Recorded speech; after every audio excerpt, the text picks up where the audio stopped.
মমতা ব্যানার্জি সংঘাত করতে পারেন, কিছু কাজ করতে পারেন, এখন খালি এই করে নিউজে থাকা আর যতটা ডিলে করা যায় স্যারকে এই চেষ্টা করছেন।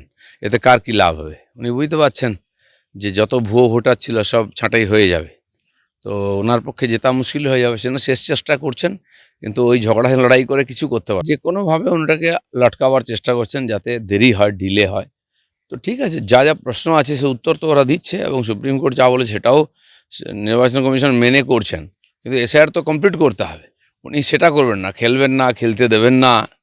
এই রাজনীতি কদিন চলতে পারে? সারা দেশের মধ্যে পরিবর্তন হয়েছে, পশ্চিমবাংলায় হবে এবারে। এসআইআর কাজ প্রায় হয়ে গেছে, বেশিরভাগ বিএলও দেখলাম তাদের কাজ জমা দিয়ে দিচ্ছেন, সেজন্য পরীক্ষা নিয়ে কোনো টেনশন নেই। সবই আর মমতা ব্যানার্জিদের তরফ থেকে করানো হচ্ছে ইচ্ছা করে, টেনশন ক্রিয়েট করে একটা বিতর্ক তৈরি করা ছাড়া আর কিচ্ছু না।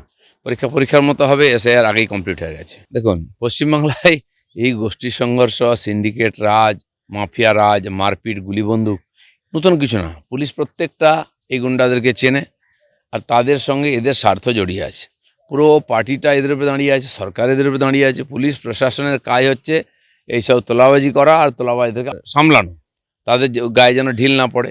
তো পুলিশকে মাঝে মধ্যে ঢিল খেতে হয়।